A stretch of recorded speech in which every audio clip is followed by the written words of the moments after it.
Welcome everyone to this evening's webinar, Farm and Land Transition Strategies. Please remain muted during the presentation.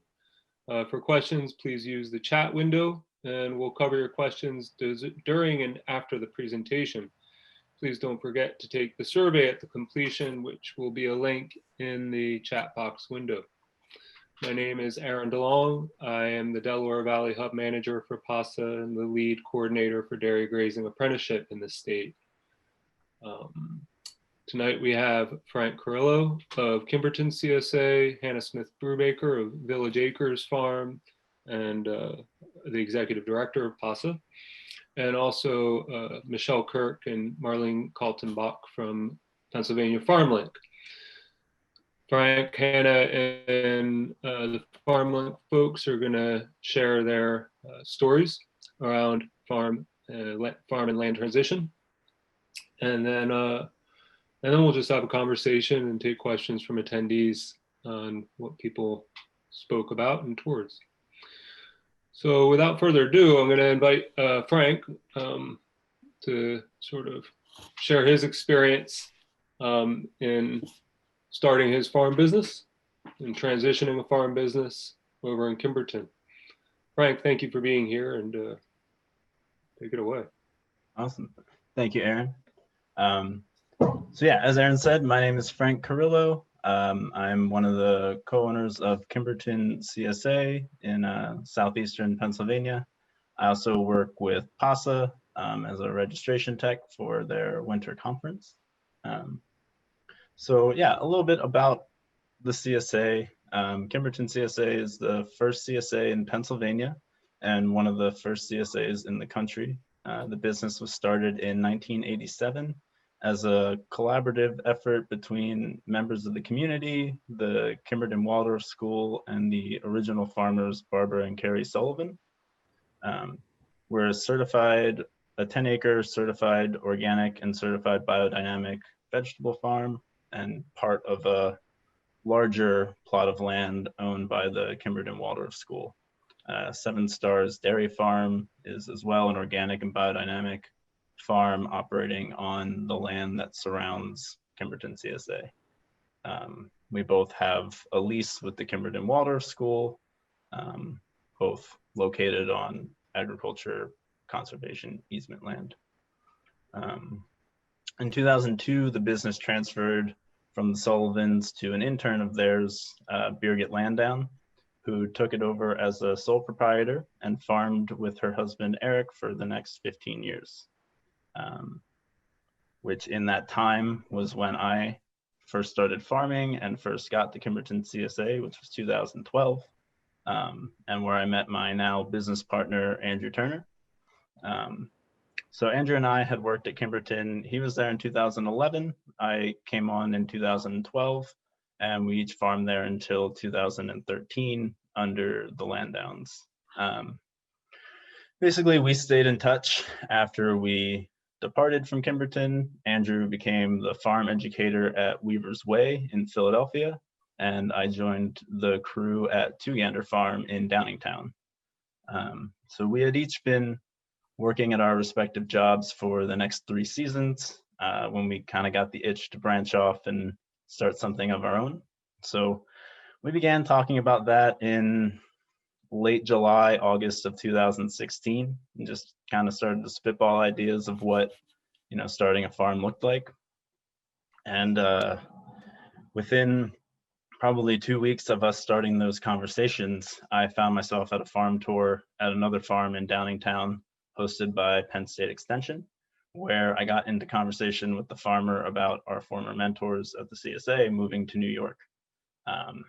So in a really crazy serendipitous kind of way, all those kind of light bulbs started going off in my head, and pondered, what would happen to the CSA, who would be running it. And I talked to Andrew about it pretty soon after I found that information out, and he called Birgit, and the next week we were planning to set up a meeting with them.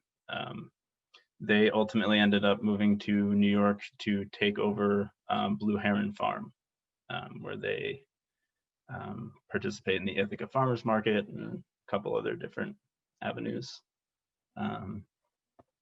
So there were two aspects to taking over the operation. There was the lease and agreement with the Kimberton Waldorf School of the land, and then there was the purchase agreement with Eric and Birgit to take over the business aspect of. Yeah, so we first met in the beginning of August to kind of catch up, hear about the farm, discuss our interest in taking over, where they asked us to, take some time and produce a business plan and personal statements from the two of us. So that was, we were both still working at our jobs, still farming all day. And then for, I don't even remember how long it took, probably like 2 or 3 weeks, just kind of like every day after work, just getting together and, working on this stuff. So it's like a collective 30 odd pages of personal statements, and which were basically a summation of our farming careers to date, what we took away from Kimberton and what we've been doing in the meantime, which was basically when I wasn't farming, I was reading books about farming, listening to podcasts about farming, projecting thoughts and ideas about what my future in the world of farming could look like. And I did go through a short stint of potentially wanting to go back to school to be a teacher, and I quickly thought better of it. And then, all of this stuff started happening. And then, so the business plan aspect of that was super useful. Like I had read about business plans, seen outlines of them done by other people, but actually sitting down and going through everything with a specific example in mind, like the CSA, was just so useful, and was the start of figuring out how Andrew and I work together as well, which we've gotten better at over the years. We're just finishing up our 4th season at the CSA. Just kind of finally now getting our systems down and in place. But yeah, like you realize when you're doing the business plan that, it's the farming aspect of it, but it's not just successfully growing crops. You're the marketing department, you're the financial department, you're the sales department, everything. So we got all of that stuff finished, brought it to Eric and Birgit, and they, this was early September now, and they accepted, and we got to start the conversations about transitioning the farm, which our hope was that we would get it figured out and sorted by January of that year, which did not happen, which was very ambitious anyway, as I later found out. And it ended up going on until about the end of April of that year, which, there was a lot of things still kind of hanging out there while we had to start the season, start to get members and all of that. So there was definitely a bit of faith on both ends that we were going to be able to figure it out. The 4 of us had never gone through something like that before, and the previous transition from the Sullivans to the Landowns seemed a little bit more old school, handshake like.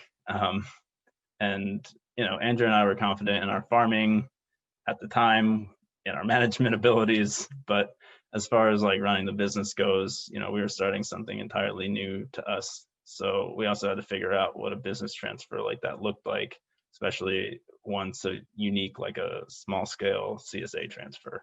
The Landowns spent 15 years of their lives farming the land, investing in the business. So, naturally it was going to be, an emotional and like very personal experience for them, and having to translate all that work to paper and have the farm critiqued and analyzed to find the fair value.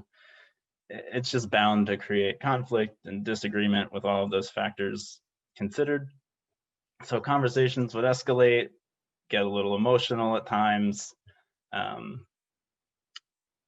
especially if they were happening face to face or even over the phone without time to digest each other's points and think about responses. So at a certain point, we moved to just communicating via email with kind of like long kind of letters that range from a couple paragraphs to a couple pages.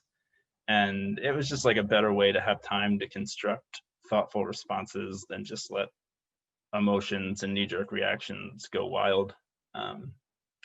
But even though there was tension, disagreement at times, we always maintained proper levels of respect for one another and allowed us to communicate our points and work out an agreement that suited all of us. We had been working with an attorney from the beginning, and I think that's something too that people take as like an aggressive move to get lawyers involved, and then you start using legal language and kind of desiring all of these things that just seem aggressive and like, why do you need to get a lawyer involved? But once they got a lawyer involved as well and had one, then we had a signed agreement in 3 weeks.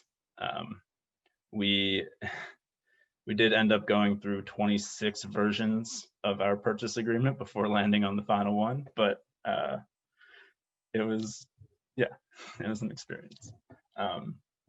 One of the hardest parts, as I briefly mentioned, was kind of evaluating the farm and figuring out a fair valuation of a lot of the stuff, and that was challenging. I contacted Pasa, I contacted Penn State, other consultants, friends, other farmers, and received good advice, but nothing solid enough to move forward because not a lot of people had heard of a transition like this. And somebody was like, well, yeah, like a high tunnel is just bent metal and plastic, and it doesn't really have any value other than to farmers. And some of the best advice was basically, it's worth whatever you're willing to pay for it.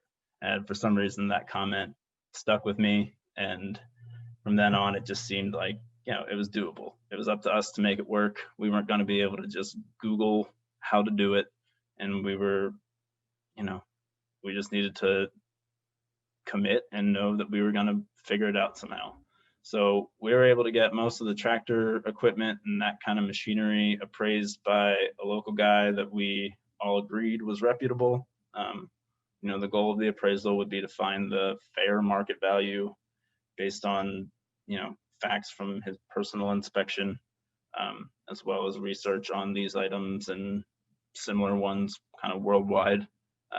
So it was a 1 to 5 scale, 1 being salvage condition, 5 being very good, as well as a dollar value to the item. And ultimately, we were able to figure out that 50% of the total purchase price would go to these equipment purchases, and the other 50% would go to the infrastructure, the goodwill of the business, the fact that it's been an established business, farmed for 30 years, organically, biodynamically, and putting a dollar value on the goodwill is always tough, I presume. And yeah, so like all that was going on while we were then negotiating a lease with the school, which hadn't been looked at in 30 years. So we kind of needed to do a little updating on that. There was 5 years left on that current lease, so we didn't really feel super comfortable going in with just 5 years. So we extended the lease to have a 15-year lease to start, and then after next season is when the Seven Stars lease is going to be up for renegotiation and all. So once we hit that 5-year mark, we're all going to kind of get together and just talk about how things are going and restructure leases based on those feelings. Great. Yeah, that was a lot, but I think that's basically the summary. No, that was great. Thank you so much, Frank. And Yeah. Folks, if you have any specific questions for Frank, please put them in the chat box. And we're going to move on to Pennsylvania Farmlink now. Marlene and Michelle are on, and they're going to talk a little bit about what Farmlink does in the state, and then Hannah will talk. Everyone, I have some slides here. Let me just see if I can get them up to share with you all. So, okay, so like Aaron said, we're Pennsylvania Farmlink, and our mission is linking farmers to the future. We accomplish this in many ways, one of those ways being transition and succession planning with folks. It's one of the best tools that we have. We have worked with many families all across the state, but no two families are the same. So it's not like we can say, here is a cookie cutter version. This is, you take this, fill in the blanks, and you'll have your succession plan. Unfortunately, it doesn't work that way. Every family is different. Every farm is different. Every situation is different. So we do have resources available.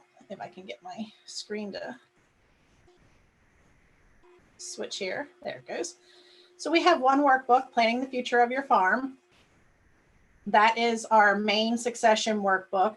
There's all kinds of worksheets in there. And when we start planning with you, we will give every member of the succession group a copy of this. So we'll give the first generation, the second generation, and if there's partners, every partner will get a copy of this book. So everyone has this, everyone is on the same page, so to speak, working through that. There's worksheets to help the senior generation figure out what their income looks like, what they will need to get out of the farm to move forward and to transition it to the next generation. We also have a leasing booklet. Frank mentioned that they lease their land. So this will help walk you through writing leases. There's examples in there. We worked with Penn State, the Center for Agricultural and Shale Law. They helped us develop this. So it was actually developed by the attorneys up there. And there's all kinds of examples in that of writing different leases. Some of it is for full farm rental, including equipment. Some of it's just land, some of it's pasture. So there's all kinds of examples in there. We also facilitate. We have the three of us that work for Farmlink are all trained for facilitating succession planning. We're certified through the International Farm Transition and Succession Network. So we will work with you. We'll sit down, and I like to tell families that we will get it on paper. We'll get it down, what you want, everything in plain writing, and then you take it to your lawyer and you get all these important words put in there to make it legal and binding, so that you have something that is ready to go. And it takes a team to do a succession plan. We have the facilitators, you need a lawyer, you need your accountant, and we always tell everyone, be sure that those two people, your lawyers and your accountants, are familiar with agriculture, especially if you are dealing with a farm that is preserved. If you're transitioning onto a farm that's preserved, not every lawyer is familiar with the legal ramifications of a preserved farm. So make sure that your lawyer and your accountant are both ag professionals and know farming. And your lender is going to be the other person who's going to be important on that team. And there could be, depending on the farm, there could be any other number of ag professionals that will be on the team as well. But those are the main people.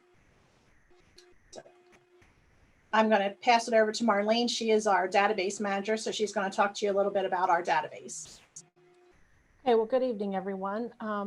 We do maintain a database on our website. It's www.pafarmlink.org. And what it is, basically, there are two sections. There's a database for landowners. Those would be folks with farmland that they want to lease or sell to remain in agriculture production.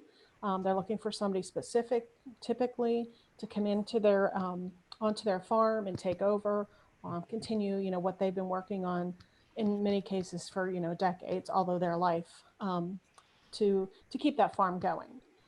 There's also an entering farmer or an inspiring farmer, new farmer database. Those are folks who are looking to lease or buy land. So what we do is we maintain that database. We try to work with inquiries when people reach out to us and say, look, I'm interested in, and one of the examples would be entering farmer 20109. I have land I think that might match their goals, their vision. Then we try to work with them to come together and see if the connection can be made. if you ever have gotten on our website, or when you get on our website to look through that database to search, and you can search by county and by type of farming, crops, dairy, livestock, etc., by method, organic, conventional. When you get on there to look, you will notice that there are no names, no addresses. We do have a privacy policy that we cannot provide that information out without permission of our database members. So when someone is interested in someone on our database, we collect information from the inquiring party. We send that to our database member, and then it's up to that database member to reach out to the inquiring party. There's interest there. They kind of give them a call and kind of feel out what that vision or what they're thinking their farming operation may look like. It's kind of like a match system, like a match. I don't want to say a dating website, but it's kind of like that. But one of the things, our folks are typically very specific. Like our landowners are typically very specific in who they're looking for to come onto their farm. So they're looking for, do you have a business plan? I know, I believe it was Frank had mentioned about, having to have all the financials down, having a business plan. You have to have a good idea of a vision for most of our landowners, because they want to see somebody come into the farm and succeed, keep that farm going in agriculture production. So it's a little more detailed than maybe just reaching out to a realtor, that kind of thing. But that is one tool we use to help people start on their way to either transitioning the farm to the next generation or start farming. So Michelle, if you can click to the next slide. Basically, what is succession planning? Michelle alluded to some steps that you're going to take and you're going to go through as you're transitioning. Either you transition to the next generation, or even you are the next generation transitioning to buying or leasing that farm. And we've worked with many farm families across PA. Like Michelle said, they're no two the same. Sometimes I went into a situation where they just wanted me to come in and really focus on the communication piece between the generations. They had a plan they were working on. They got stuck on that communication piece. So I went down, I sat with them, and we kind of hashed through things. And then, they kind of had homework to do to go back and keep their meetings and keep their communication discussion on how they wanted to transition their farm business, keep that going, keep that flowing. Sometimes it does not work out. And I think, again, the young gentleman who spoke first, sometimes things can get a little tense. And I think we all have to just realize as we sit around the table and we think, what are all the steps to this process? We have an idea. Okay, we want to transition this farm to the next generation. Does the next generation have an interest in taking over the farm business? Not just, the farmland. Oh, am I out of time, Aaron? No, I'm sorry. I Okay. forgot to mute my mic, and Okay. my partner okay. come by. So there are multiple steps. First of all, does everybody around the table actually have the same ideas and vision going forward? And then how do we go forward? Looking at the financials and the legal considerations, etc. So Farmlink has come up with, there are 4 dates. We're going to be working with Ag Choice Farm Credit and Mid-Atlantic Farm Credit, offering a series starting in January, webinar series. And we're going to be touching on those four of the considerations in transitioning your farm to the next generation. So we did put up there on the slide, but you're also going to be able to find that information on our website in the next probably month or 6 weeks. We'll have more information on that, where you can kind of join in, listen, ask questions. And if you are at a stage where you think we need to do this, we need to start a transition plan, or you're in the middle of a transition plan, I think there's always something to be gained from sitting in to these types of workshops and these webinars, from listening to people who are going through it, other people who are going through it. So many times we sit with families and they think they're unique. They're the only ones going through it. Why can't our family, work together to move forward? And they're not unique at all. I mean, everyone kind of goes through those things. So that webinar series will give you, will give folks a good idea of what's needed to do a farm transition plan and how to move forward on that. Michelle? Like Marlene had said, every farm's different. Communication is key. And to keep your farm sustainable, it starts with having a good, solid transition and working together, communicating together so that the transition is smooth. Frank said earlier about the emotions. Emotions run very high during succession planning. The senior generation has worked very hard. Their blood, sweat, and tears are in that farm. They don't want to let go. And many of them have done nothing more all their lives has been spent farming. So they don't really know how not to be a farmer. And it's a very emotional time for that person to exit the farm. Sometimes, it works out that the senior generation can stay and help the next generation. Sometimes it's best if it's a clean swipe and, it goes from senior gen to next gen and one walks away and the other one takes over. We always like to say, when we start working with families, my goal is that the family gets through this succession plan, everything gets transitioned over, and you all can still sit down at the dinner table and eat without throwing food at each other. That's my goal. I don't ever want to see a family fall apart because they can't cooperate, they can't get along.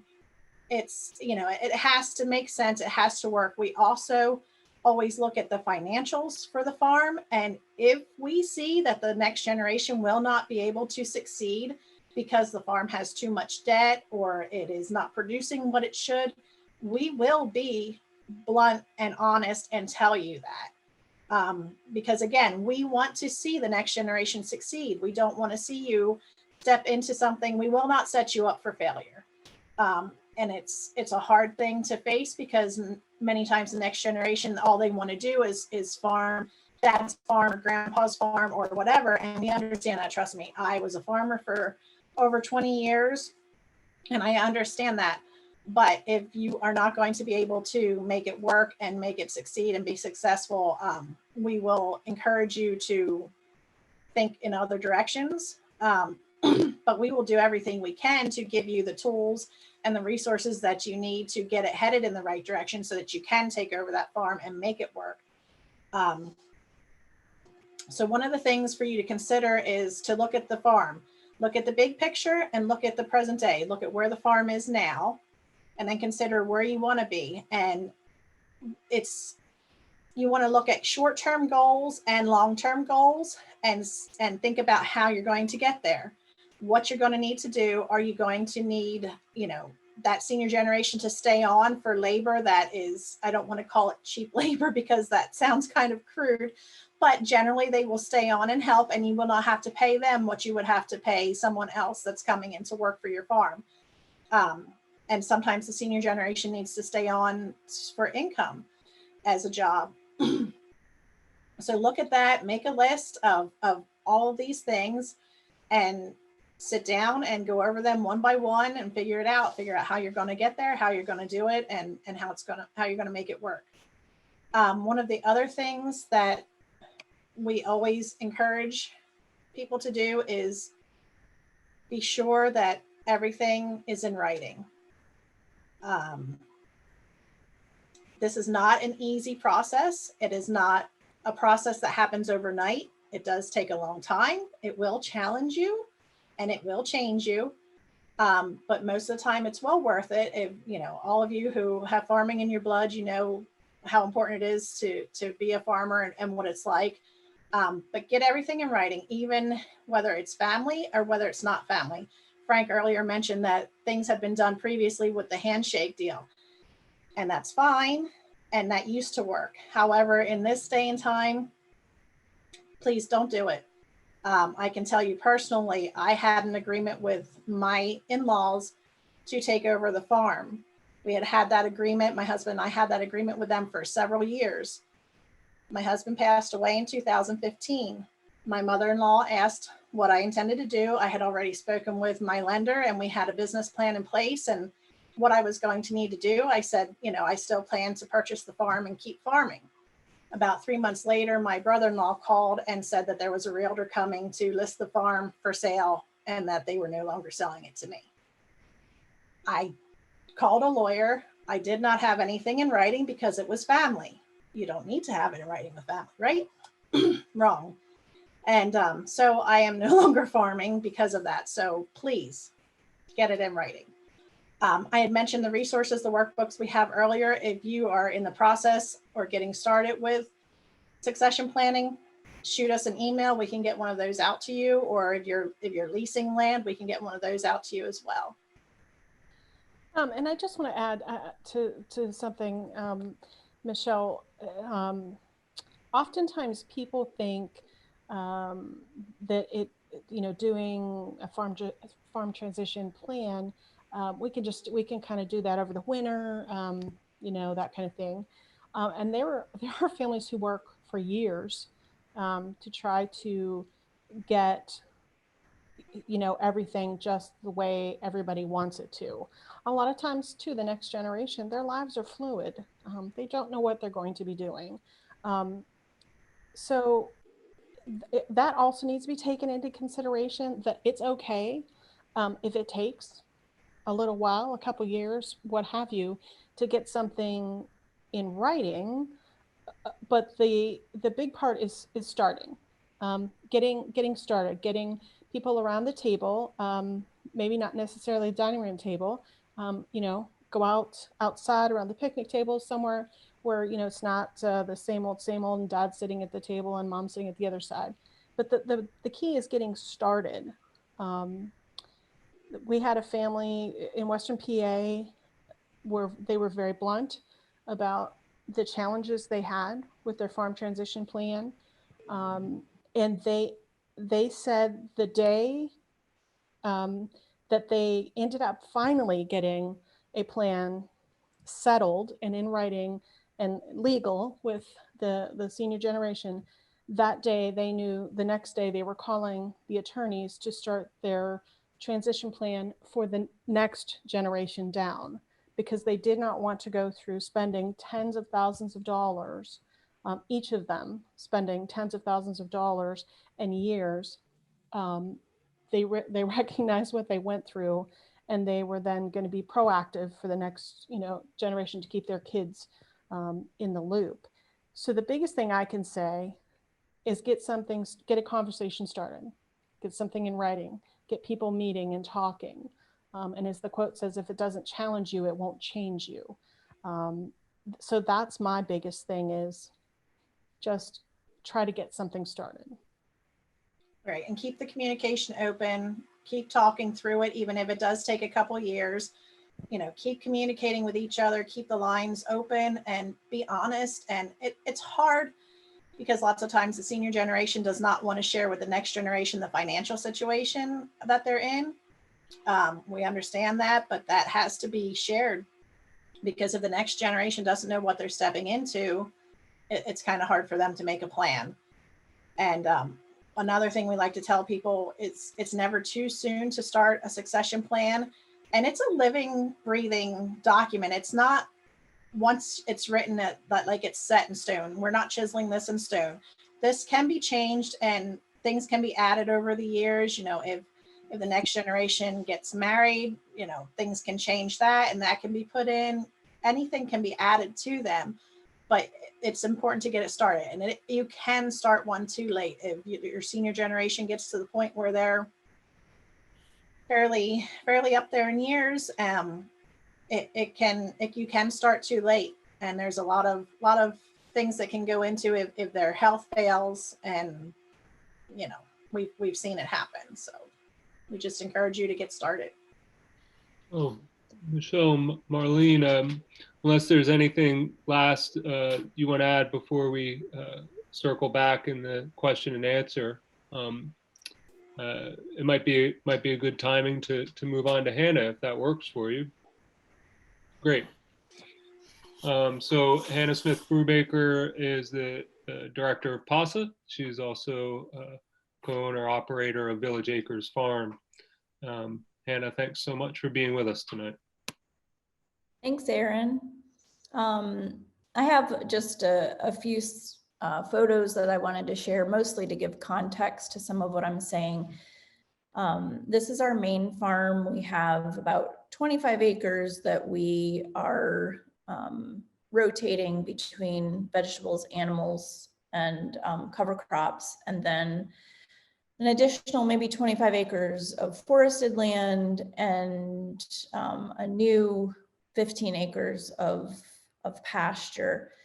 And it's a spectacularly beautiful place, has a lot of meaning for our family. The farm started in 1981 when my partner's parents moved back from Africa, and they started farming on the land, and within maybe about 10 years, they were starting to do some version of markets and CSA. And so their oldest daughter, Angie, started the CSA. I think we're about 25 years into that CSA at this point. And maybe about 10 years ago, my father-in-law and mother-in-law were really starting to get serious about transitioning the farm to either the next generation or to other family or even to employees. So there were a lot of conversations. We were very fortunate to have a good number of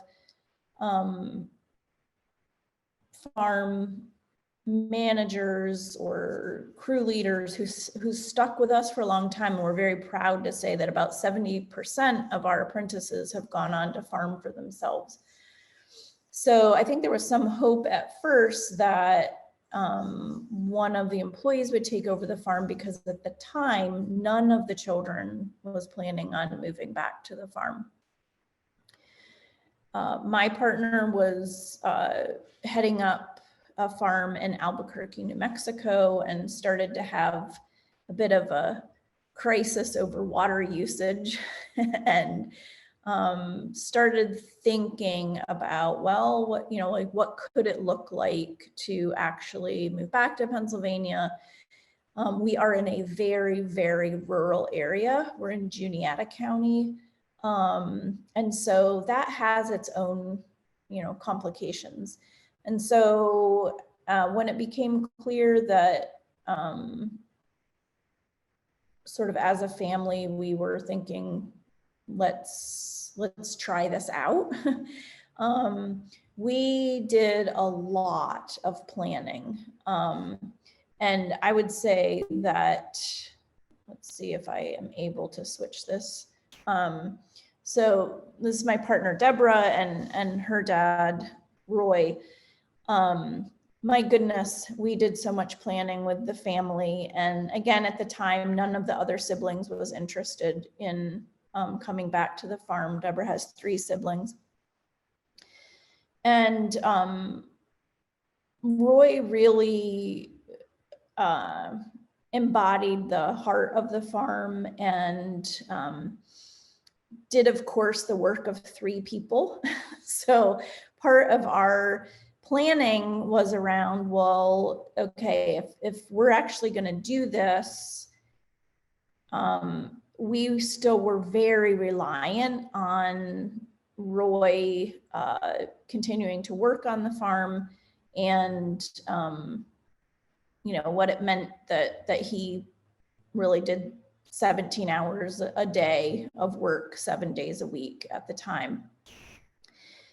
At that time, we started working with Farmlink and started getting a little bit more serious about what it could look like for Deborah and I to take over the farm business. And that planning, even though the siblings didn't come back to the farm, that planning very much involved them, because it was where they had grown up. And like I said, it's just a really beautiful place. So we did a lot of work thinking about what it could look like. And the business structure that we came up with is that Deborah and I, the Farm Business LLC transitioned to the two of us. And the Land LLC is held in a partnership between Deborah and her 3 siblings. And so we primarily took over the equipment and customer base, essentially, and rent all of the land at this point to use for vegetables and growing animals as well.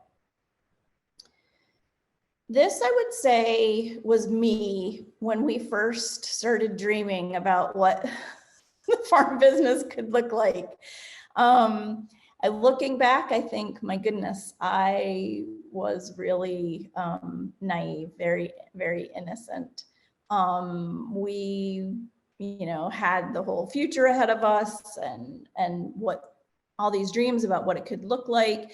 And because it was a fairly well-established business and we sell direct to customer and had a very loyal customer base, to some degree, we didn't really feel like we needed to change that much. It was a little bigger, especially in terms of infrastructure, than what we would have probably undertaken if we had started a farm from scratch. But even to this day, we still have some of our original CSA members. And so from that perspective, it wasn't that complicated to really move in and continue to run things pretty much the way they had been run.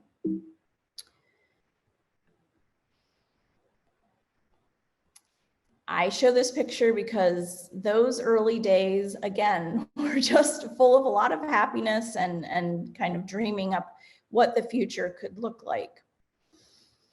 We, at that time, most of our income was from the CSA. I'd say about 60% of our income from CSA and 40% from wholesale through a produce cooperative not far from us.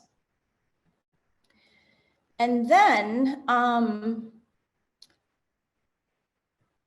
Michelle talked about it's not just like you plan once and then it's all done. My father-in-law was killed in a tractor accident on our farm. And putting aside all of the grief that comes from something that tragic and unexpected, we truly were faced with a situation where someone who, like I mentioned,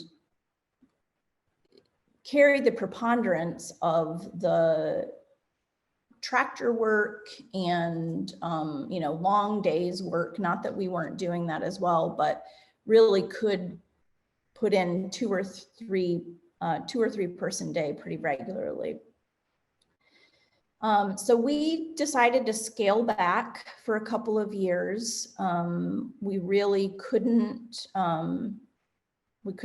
manage very well because it had such an impact on our business. And then at that point, actually, siblings started saying they would be willing to move back to the farm and start helping with some of the work on the farm. And you can imagine it's both a combination of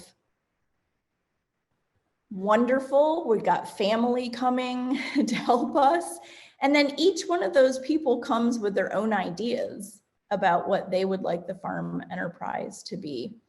And then add on to that is that we have children. And so we're already starting to think about, with COVID over this last year, we were very fortunate to have our kids home with us since their schools closed down. Our daughter just graduated from college. She's very adept at tractor work. And so starting also to think about what the next generation could be. So we are constantly going through this process of dreaming, formalizing, planning, organizing, and then things happen that you just don't plan for.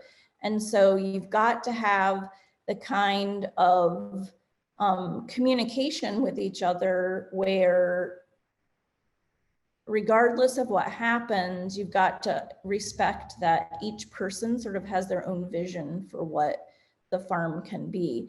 And right now, even though we haven't changed the basic business structure of the farm, we're doing a whole new set of planning because of how each of those siblings wants to go about their own enterprises.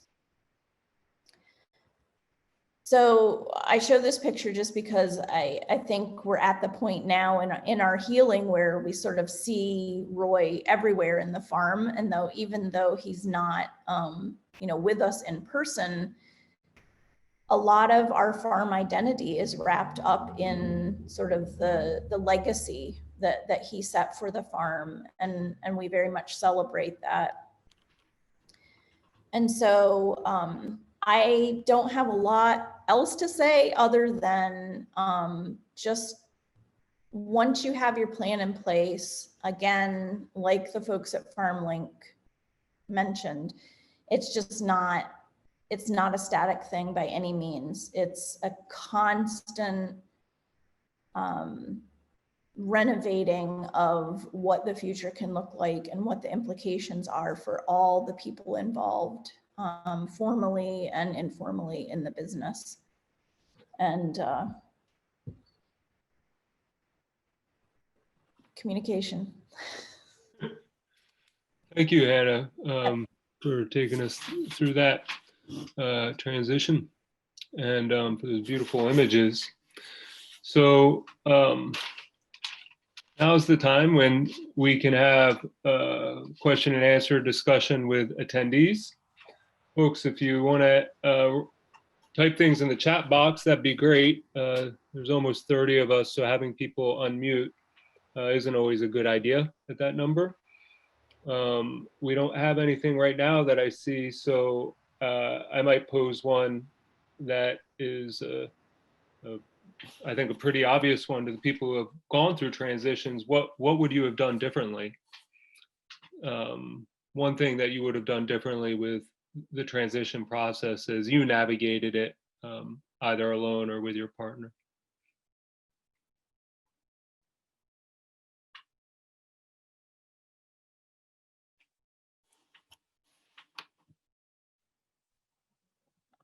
I guess I would have suggested that we both get lawyers right off the bat. Because I think, at least in our situation, before we made any kind of move or like responded back, we had lengthy discussions with our lawyer, who was also Andrew's father-in-law. So there was there was just a lot of incentive for him to have our interests in mind. And, just thinking about it from their end, it's just like, it probably just is like intense and feels like, there's this whole team of people that is kind of involved, and it just felt like very one-sided. And, it wasn't our intention. We were just looking out for ourselves. So I think, suggesting that they lawyer up also could have probably, I don't know if it would have sped the process up. I'm sure, because like they know a lot that we don't, and like they're thinking about questions we don't even think about asking. And yeah, I mean, his what he brought to the whole process was like incredible. So yeah, we would never be able to do it without him. So Great. Anna, Michelle, or Marlene, any thoughts on that?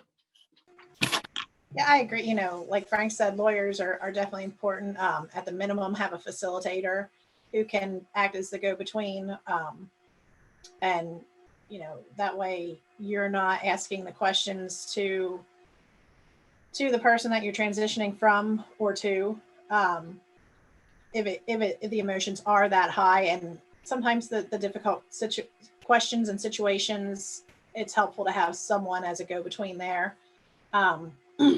Even though we do try to get everyone to sit down together, and like Marlene had said earlier, we try to do that in a neutral place, because we tend to, if you sit down at the dining room table where family meals are held, dad sits at his place, mom sits at her place, and the siblings all sit where they normally sit. And sometimes, if you've grown up in those seats, dad's always the head of the household, so dad's in charge. So even if we do meet at the kitchen table, we will tell them, all right, dad, you're not sitting there. Is that where you usually sit? You're not sitting there today. You're going to sit over here. And we switch it up so that it makes them a little uncomfortable. But it also helps the communication flow a bit better. I'm going to also add to that. I think, and I know Hannah addressed this, communication is just key. Sometimes we go into, talk to families, and honestly, mom and dad are thinking one thing. The children are thinking something totally different. Maybe mom or dad really want, the first 3 kids to have the farm because they've been there, but the first 3 kids don't want to continue that farm business. So communicating is so vital, and I will also say it's one of the most difficult pieces. My parents are in their late 80s. They still, they just are that generation. That's a very difficult thing for them to open up. So I think that's really making sure everybody's on the same page. First could really help you wade through those waters maybe a lot quicker than you would have if everybody has different ideas of what or how that farm transition plan should look like. To expand on that, the same goes for siblings. Make sure you talk to your siblings, because you may assume that a sibling who hasn't been on the farm just doesn't want anything to do with it, where maybe it has been their dream to come back. They just didn't know how to say it. Again, communication. Because that has happened also. And then there's also the one who's been there and their dream really was not to stay farming, but they just didn't want to leave mom and dad in the lurch. So they've stayed there when they really actually wanted to go out and do, become a welder or a mechanic or whatever it was. So.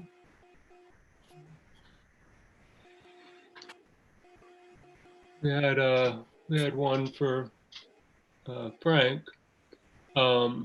How has owning an established business been beneficial to you and your partner? Have the benefits outweighed the price you hashed out that the quote business was worth?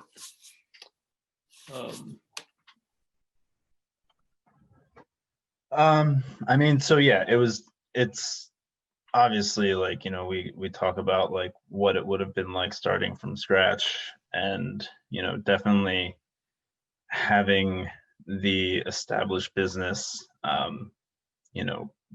doesn't make getting membership as hard as it could have been from, someone who might just happen to stumble upon a farm on the internet with no background, no history about it. We're definitely fortunate to, even just Kimberton CSA, to have our name of our CSA be named after the town. And like, even just as far as like Googling CSAs near Phoenixville, CSAs near Kimberton, like we pop up. It's also forced us to kind of, we had started from scratch. We wouldn't have started with 10 acres. We wouldn't have started with 6 to 7 employees. We would we would have kind of marginally worked our way up, whereas we just kind of had to jump in and be like, okay, this is the scale we're starting at, and we just have to adjust to that.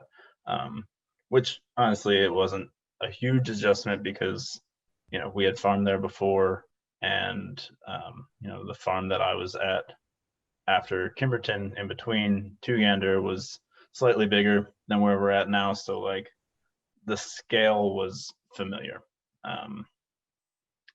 And yeah, I mean, as far as, I haven't thought too much since we transitioned whether or not the price we paid, was worth it, because it's hard to put a price on, this kind of thing. Like, yeah, you can, it's still to this day, it's hard to like, I envision myself in a totally different career path, driving to an office or now sitting at home and Zooming. And, like just like putting myself into these different positions and thinking like, would I have paid 10 times the amount to not have to go to an office or to do this every day? And it's like, I think we're still pretty early on into really figuring out like, is that a fair price? So we're, we obviously didn't have all of the money to completely purchase it. So we ended up agreeing on a payment plan and, essentially a loan with the previous farmers that we pay out every month. And we'll be doing that for, another 5 or 6 years, give or take, maybe. So yeah, I don't know. It was kind of an answer, kind of a workaround. That's a hard question. Oh, thank you. So from Kristen to all, we pursued a non-family farm transition that ultimately didn't work out. One big stumbling block was the length of the land and building lease. What is the minimum and maximum lease length you would have been willing to consider? Now, Frank, you said you extended. You went for a longer lease at the beginning, I think. Yeah. So, I mean, we kind of thought that like we weren't just going to be taking over the previous lease, and especially, they had been there for 15 years of this 30-year lease already. So like, yeah, the lease just hadn't been looked at since 2002, and everyone kind of thought, okay, this is a transitional time. It hasn't been looked at in 15 years. We should probably sit down and address this. So,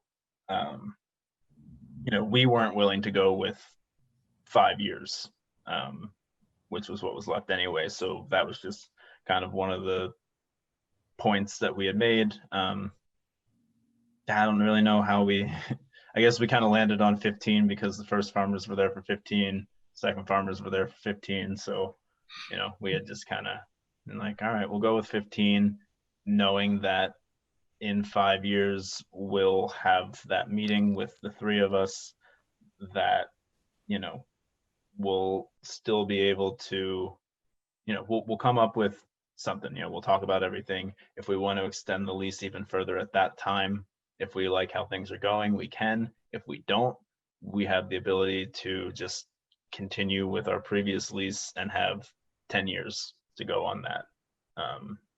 So we kind of allowed ourselves to have that renegotiation period at 5 years to potentially, extend that even further than another 10. I've heard of people getting involved with 99-year leases, and then you just assume that at some point you build in a transition to that, and just so you know that the land is going to be farmed, I guess. And I think this is Marlene. I think too that is an issue that we've seen. People are looking for longer leases, not just a year lease or a 2-year lease, or a 5-year lease. And oftentimes, and Michelle, maybe you can chime in on this too, but I think oftentimes, the farmer is not willing to go for a longer lease, while someone who's, like Frank, trying to start a business and really needs a longer lease to get going and get established and make it work. So that has been, I mean, we've seen that as a, I guess I'm going to say a hurdle throughout the processes. And one gentleman here in Western PA, he farms 1,500 acres. Most of it is not his, and he does not have a lease to any of the acreage that he farms that is not his. The gentleman is he's either in his late 70s or early 80s. Quite the character, and he's always taking care of people's land. He goes the extra mile, and that's work for him. However, his family sat at one of our farm succession workshops. I think they understand going forward as they take on the business that having a lease for that land is imperative, especially where he's farming. It's being more developed at a higher rate. So he's made it work, but we certainly do not recommend that. Yeah, we definitely don't recommend that. And that is coming from someone as a farmer who we leased all of our land. All 500 acres that we farmed was all leased, and I had one written lease. I don't recommend it because when my husband passed away, the vultures swept in pretty quickly and tried to take that land away. Luckily, I had wonderful landlords who did not. There was only one, and that was only like 10 acres. That gave it to somebody else immediately without even calling me. The rest of my landlords, they all called me and said, hey, this is what's happening. We know you're grieving right now and probably don't know what you're doing. But none of them, they said, we will not give it to somebody else until you give us the word that you don't want it anymore. So I do highly recommend that you have written leases. We at Farmland try to encourage as long as you can possibly get. I really like Frank's idea of the 15 years with sitting down and, possibly renegotiating it 5 years. I think that's a good thing because a lot can change in 5 years. A lot can change in 1 year. But yeah, and as far as a minimum, I personally would say a minimum of no less than 3 years, because especially if you're just getting started and if you put lime and that kind of thing on the land, you're not going to see the benefits of that for 3 years. So, 3 to 5 years minimum, and then as long as you can get after that. So Gary notes on the chat box, for many grants, it's important to show a longer term lease agreement.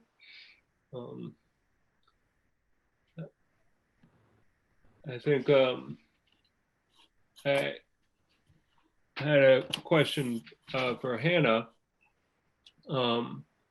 because I think we heard Frank and the Farmlink team talk a little bit about addressing conflict in the planning process.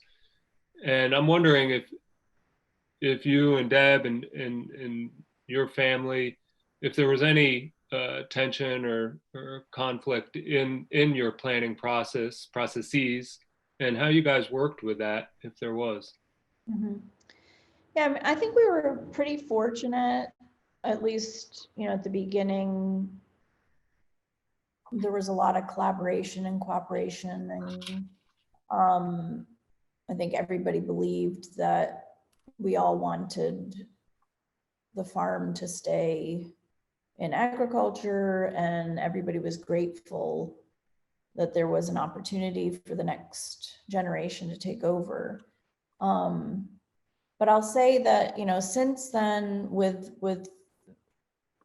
Roy's death and then the siblings moving back to the farm, I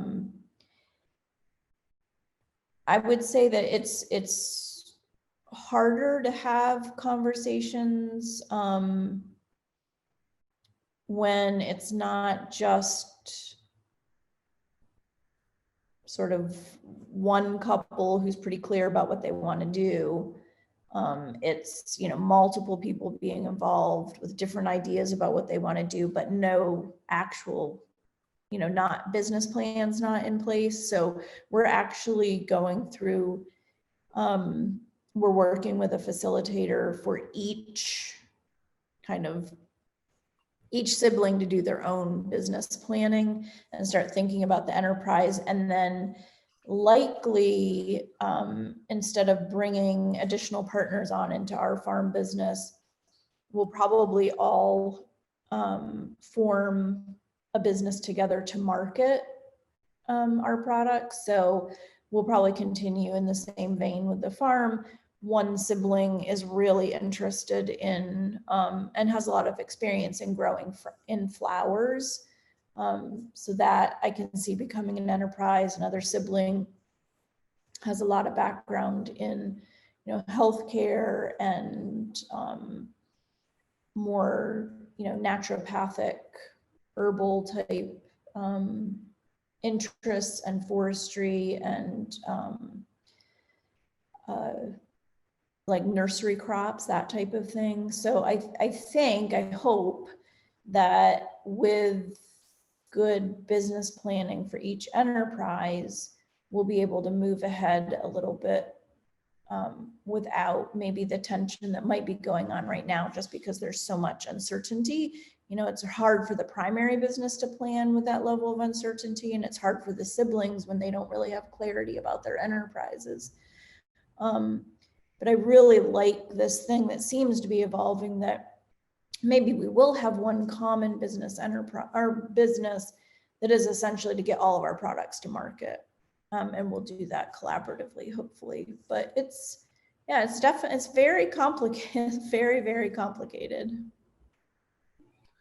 Remind everybody the survey evaluation link for this evening is in the chat box, and please click on that link and give us some brief feedback. And also want to give anyone else an opportunity to ask a question if they have it. Otherwise, I'm going to thank Frank and Hannah and Marlene and Michelle for taking the time to share their experiences and insights, and Gina for running the tech support, and everybody else for being here. Very good. I guess that might be it. So thanks again, and we'll say good night. Thanks for having us. Great, thanks. Thank you. Yeah, thanks everybody.